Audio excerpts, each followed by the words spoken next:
Mari kita berdoa. Kasih karunia dan damai sejahtera dari Allah Bapa dan dari anaknya Tuhan Yesus Kristus menyertai kamu sekalian. Amin. Salam saudaraku. Marilah kita mendengarkan firman Tuhan menyegarkan hidup kita untuk melakukan setiap aktivitas kita yang tertulis dalam firman Tuhan Mazmur 37 ayat yang ke-7. Berdiam dirilah di hadapan Tuhan dan nantikanlah Dia, jangan marah karena ada orang yang berhasil dalam hidupnya, karena orang yang melakukan tipu daya.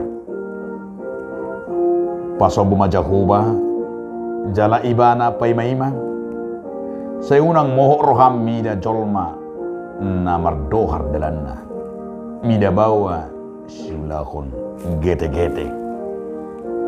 Demikian firman Tuhan. Saudaraku, dalam nama Tuhan Yesus Kristus, judul renungan kita hari ini adalah tidak cemburu.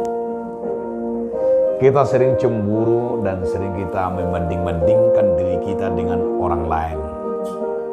Apalagi melihat kesuksesan yang kita anggap orang fasik atau orang jahat, selalu kita bandingkan. Artinya di dalam perbandingan itu kita melihat kenapa dia lebih, anak-anaknya lebih hebat, hartanya lebih hebat, padahal mereka tidak pernah ke gereja.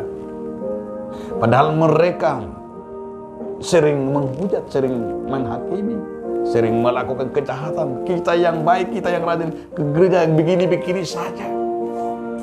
Artinya sedikit menimbulkan banyak pertanyaan yang merasa kesal, merasa iri, merasa cemburu, merasa marah. Karena dalam dirinya mengapa orang fasik yang selalu hidupnya mujur? Kenapa orang jahat yang selalu tidak punya masalah?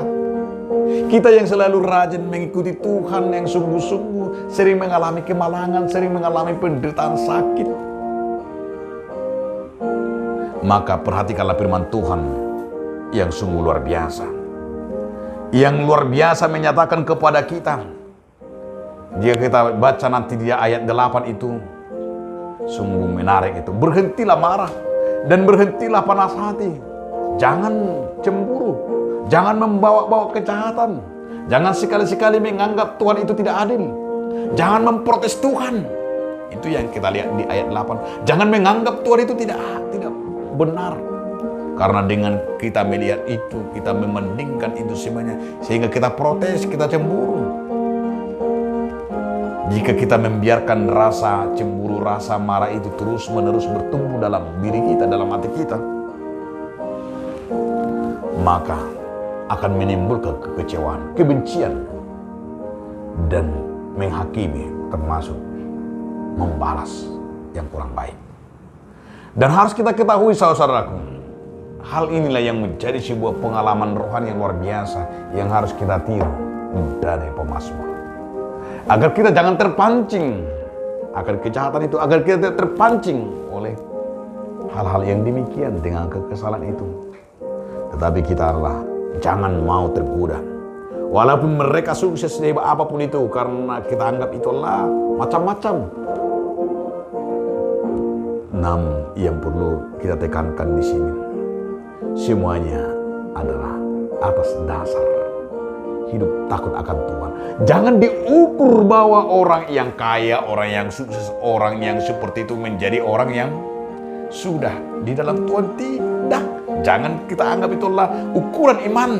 Kita melawan teologi sukses. Tidak ada bagi kita teologi sukses. Semuanya kok bisa gampang bagi Tuhan. Bisa diubah. Namun yang luar biasa bagi kita, jika kita bertahan dan jika kita melihat di tengah-tengah kepahitan, di tengah-tengah pengalaman-pengalaman hidup itu, kita tidak pernah menyerah. Namun kita harus menyadari Tuhan mampu bisa mengubah kepahitan segala-galanya dalam untuk kemuliaan nama Tuhan. Itu sebabnya Tuhan bisa memberikan kelimpahan dan kemurahan. Namun marilah kita berdoa. Supaya selalu kita melihat hanya Tuhanlah yang memberi kelimpahan hidup. Sehingga kita tidak pernah cemburu dan tidak pernah marah akan hal-hal yang kita lihat kesuksesan orang. Tetapi kita akan selalu dekat dan takut akan Tuhan. Itulah bukti kita sebagai orang beriman, sebagai anak-anak Tuhan. Marilah kita bersyukur dan marilah kita selalu berpegang hanya kepada perintah Tuhan. Amin.